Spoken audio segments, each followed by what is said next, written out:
1월 16일 주일 저녁예배 성도 함께하는 요한계시록. 오늘은 요한계시록 8장 1절부터 5절까지의 말씀을 가지고 일곱째인 무시로 기도하라는 제목으로 우리 함께 기도했습니다.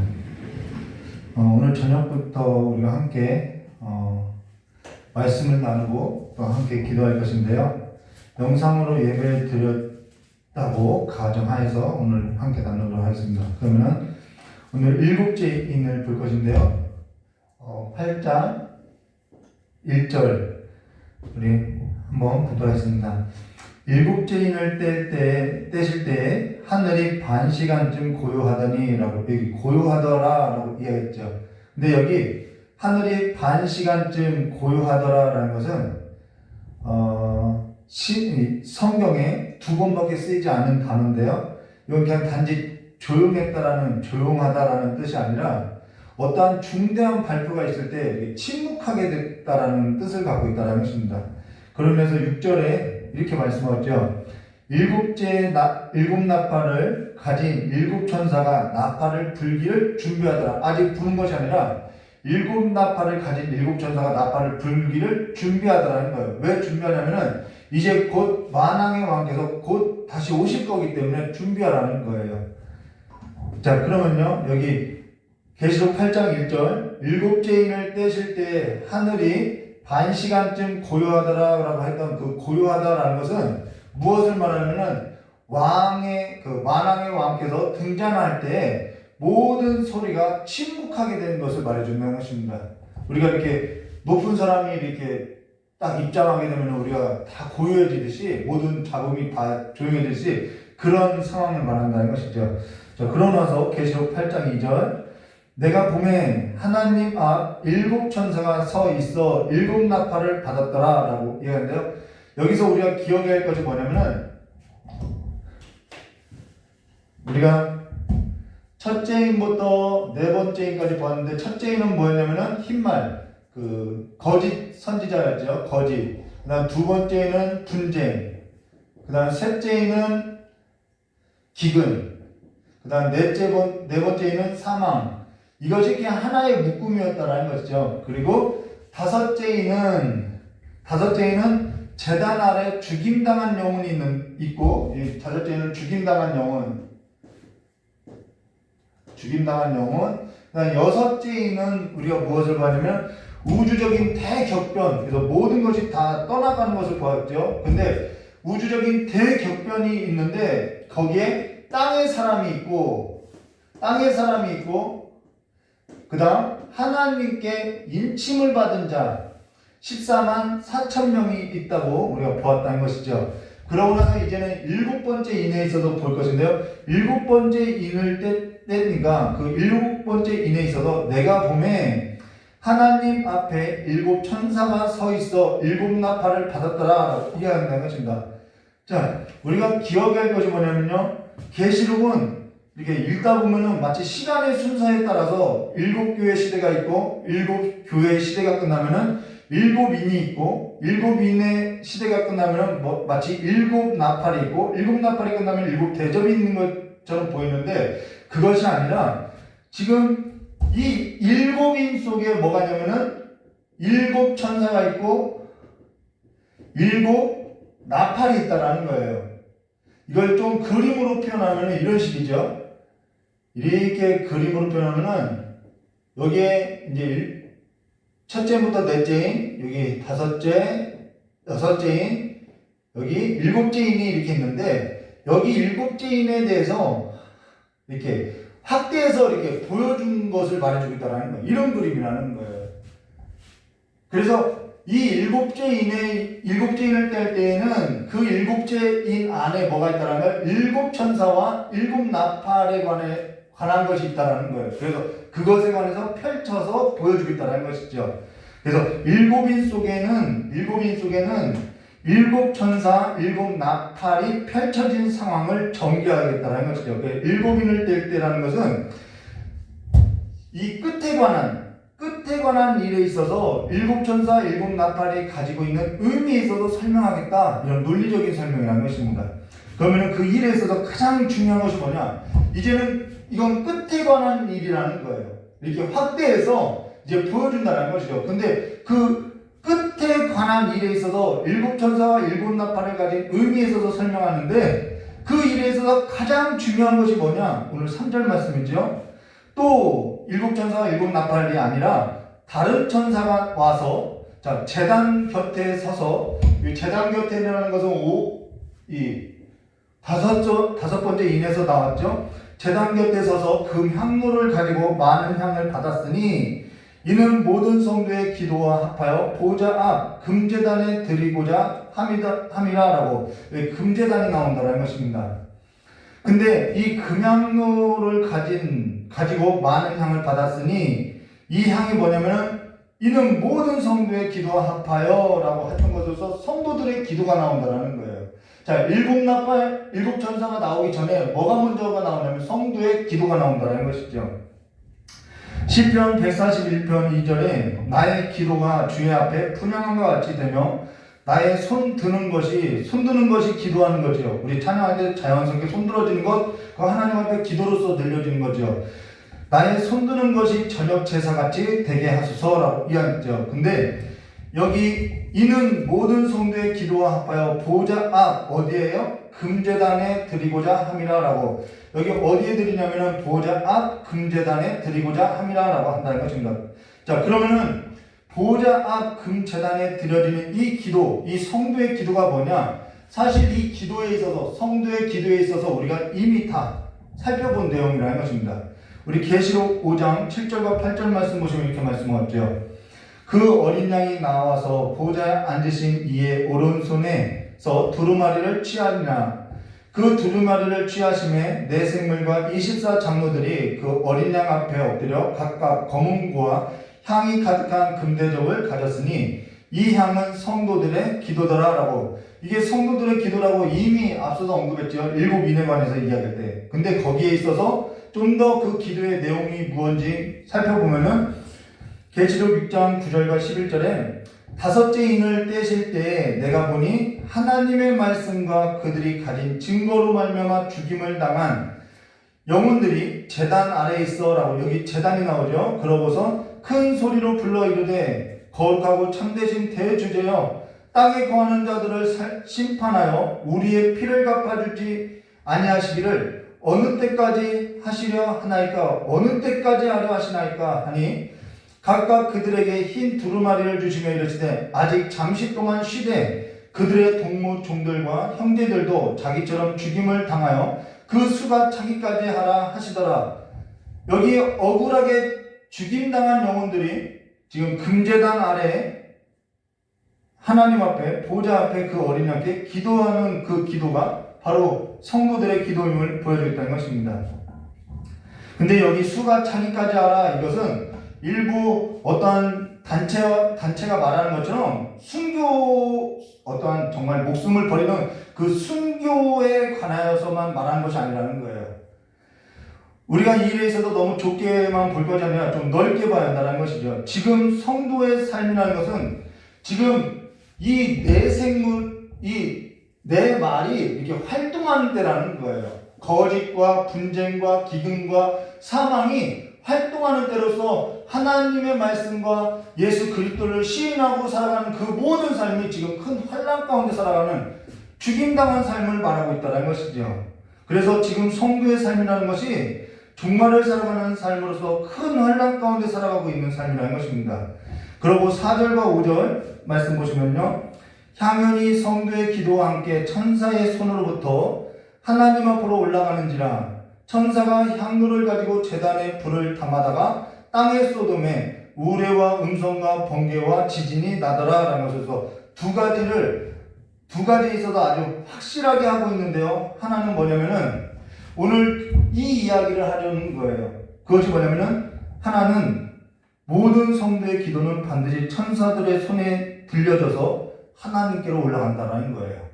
이것을 확실하게 하기 위함이라는 것이죠. 또 하나는 모든 성도의 기도는 반드시 땅의 소돔에라고 한 것처럼 반드시 응답된다는 거예요. 이것을 확실히 하고자 이 글을 쓰고 있다는 거예요. 그러면서 하나님의 말씀과 그들이 가진 증거로 억울하게 죽임당한 성도들의 삶의 기도에 있어서는 무엇을 말하면 반드시 하나님께서 천사들을 통해서 하나님께서 받아주시고 그 기도는 반드시 응답된다라는 것을 보여주고 있다는 것입니다. 이것을 하나님께서 지금 확실케 하기 위해서 보여주고 있다는 거예요. 그러면서 항상 기도하고 낙심하지 말아야 할 근거가 바로 여기에 있다는 것입니다. 우리는 기도에서도 낙심할 수가 있지요. 근데 이 두 가지 사실을 통해서 확실케 하고자 하는 것은 우리로 하여금 항상 기도하고 낙심해야지 말아야 할 근거가 바로 여기 있음을 말해줬다는 것이죠.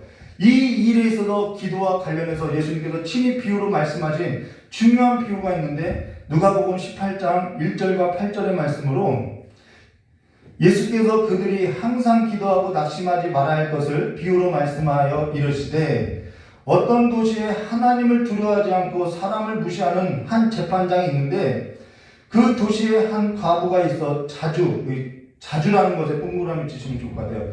자주 그에게 가서 내 원수에 대한 나의 원한을 풀어주소서. 원한이라는 단어도 중요하죠. 그가 얼마 동안에 듣지 아니하다가 후에 속으로 생각하되 내가 하나님을 두려워하지 않고 사람을 무시하나 이 과부가 나를 번거롭게 하니 내가 그 원한을 풀어주리라. 그렇지 않으면 어떻게요? 늘 와서 나를 괴롭게 하리라 하였느니라.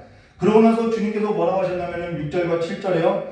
주께서 또 이르시되 불의한 재판장이 말하는 것을 들으라. 하물며 하나님께서 그 밤낮 부르짖는 택하신 자들의 원한을 풀어주지 아니하시겠느냐, 그들에게 오래 참으시겠느냐라고 말한다는 것이죠. 원한이 나온다라는 거예요. 제단 아래 죽임당한 그 억울한 성도들의 기도와 이 누가복음 18장 1절부터 8절에 이 원한을 가진 이 한 과부의 이야기는 매우 밀접한 관련이 있다는 것입니다. 여기 두 사람이 나오죠. 하나는 불의한 재판장이고 하나는 한 과부라는 것입니다. 불의한 재판장의 특징은 하나님을 두려워하지 않고 사람을 무시한다라는 거예요. 그리고 한 과부는 누군가의 도움이 없이는 절대로 살아갈 수 없는 사회자 약자이면서 또한 그가 원한을 갖고 있다는 것이죠. 그러다면 여기서 말하는 것이 뭐냐? 원한에 관해서 이야기하는데 원한이라는 것은 억울한 일을 당할 때 가지게 되는 것으로서 원한이라는 것은 강한 자로부터 불의한 일을 당할 때 약자들이 갖고 있는 것이 바로 원한이라는 것입니다. 억울함이라는 거예요. 그러면서 한 과부에게는 억울한 일을 겪었지요. 근데 억울함이 있다는 것은 원한을 갖고 있다는 것은 또한 무엇을 말하냐면 내가 정당한 요구가 있다는 것이죠. 내가 억울한 일을 당했다는 것은 말 그대로 불의한 일을 겪었기 때문에 내가 거기에서 정당한 요구가 있다는 것입니다. 만일 이 한 과부가 불의한 일을 하고도 억울하다고 한다면 그건 억울한 일이 아니겠죠.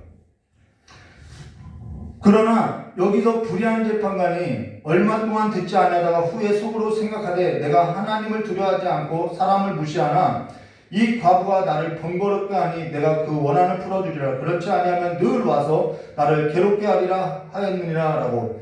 여기서 번거롭게 하다라는 것은 양심을 찔렀다라는 거예요. 그 사람이 정당성이 있기 때문에 양심이 찔림을 받는 거라는 것이죠. 우리가 기억할 것이 뭐냐면은 내가 불의한데 내가 정당한 요구도 없는데 내가 떼쓴다고 기도 응답되는 거 아니라는 거예요. 우리가 한번 그렇게 생각해 볼 수 있죠. 근데 여기 그로 인해서 그가 후에 속으로 생각하되 그가 나를 번거롭게 하니 라고 이야기하는데 여기 그가 번거롭게 하니 라는 것은 양심을 찔렀다는 것입니다. 그리고 그가 양심을 찔렀다는 것은 이 한 과부가 늘 와서 괴롭게 했다라는 거죠. 그가 괴롭게 했던 것은 그 과부에게는 정당한 요구가 있었다라는 것입니다. 정당한 권리가 있었다라는 거예요.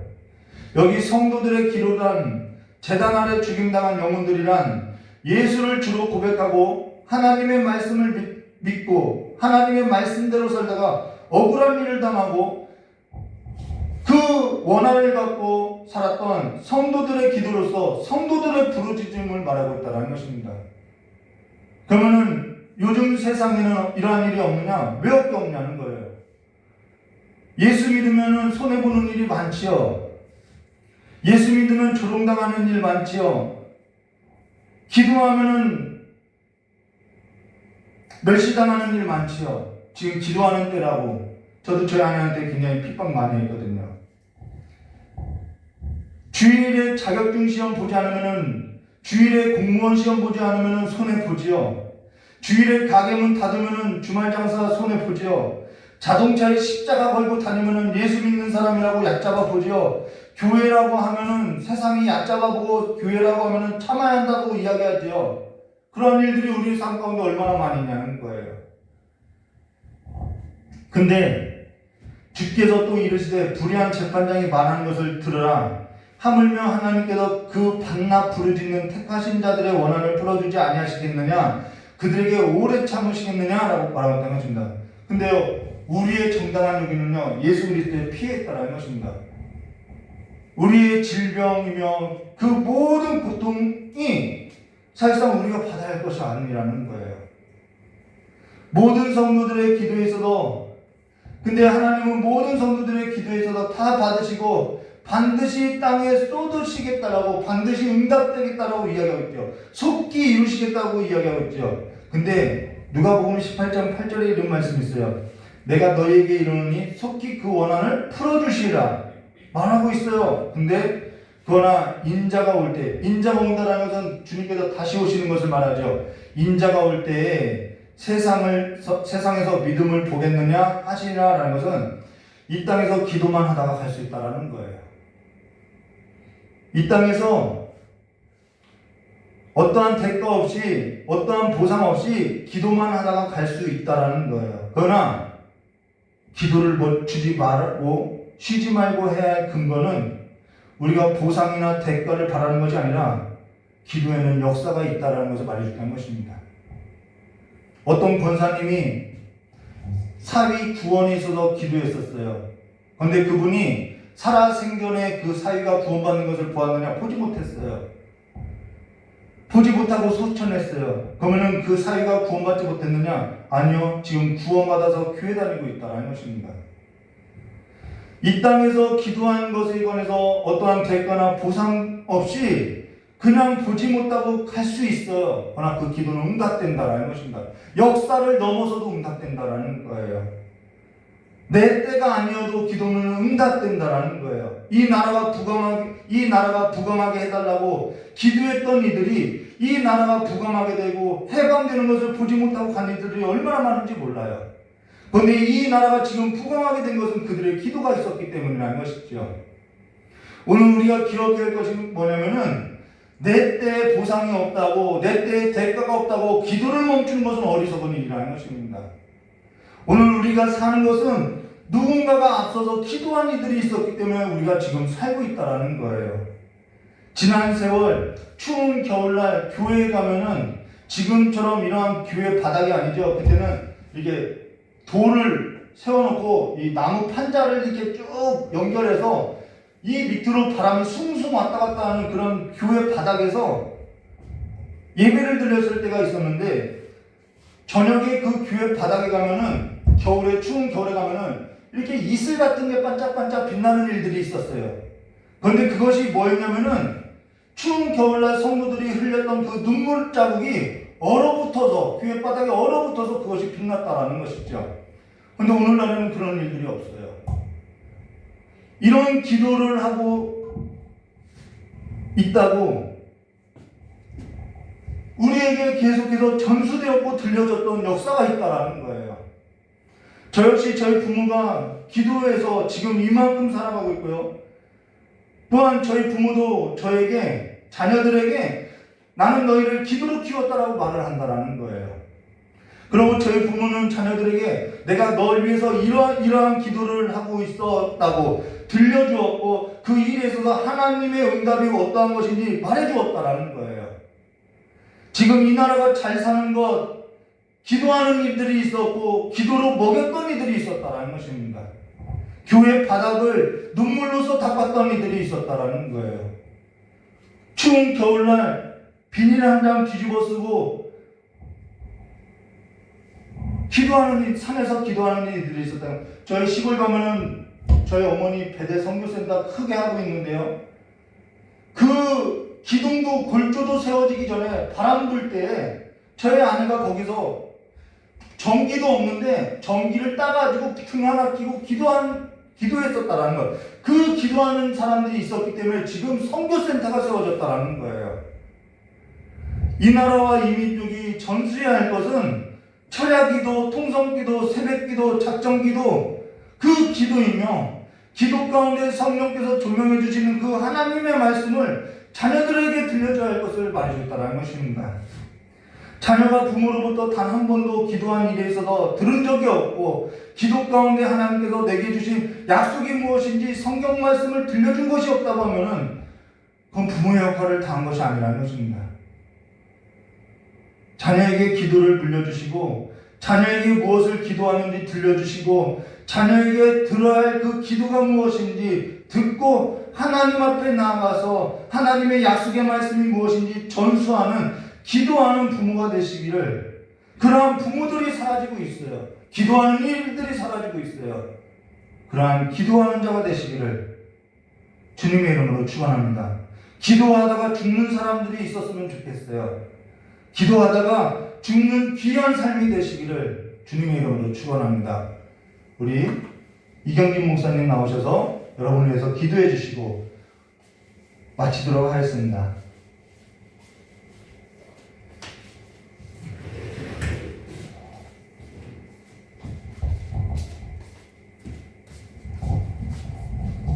기도하겠습니다. 좋으신 하나님 감사합니다. 우리가 하나님의 자녀로서의 많은 특권을 얻고 살 때 특별히 기도할 수 있는 은혜를 주시니 감사합니다. 우리 귀한 성도들이 언제 어디서 어떠한 상황을 만나든지 저들의 심령 가운데서 입술에서 마음에서 생각에서 기도가 끊이지 않는 은혜를 허락하여 주옵소서. 아버지, 우리의 욕심으로 욕망으로 우리 헛된 생각으로 주 앞에 구하는 기도가 아니라 우리 안에 내주하시고 우리가 동행하시는 그 성령 하나님의 도우시는 은혜로 말미암아 아버지 마땅히 빌바를 아버지 구할 수 있는 기도의 지혜와 능력을 허락하여 주셔서 아버지 마지막 때에 기도의 힘으로 주님 주시는 힘으로 세상을 이기며 살아가는 자를 될 수 있도록 주님 축복하여 주시기를 간절히 원하오며 거룩하고 존귀하신 예수 그리스도의 이름으로 축복하며 기도드리옵나이다. 아멘.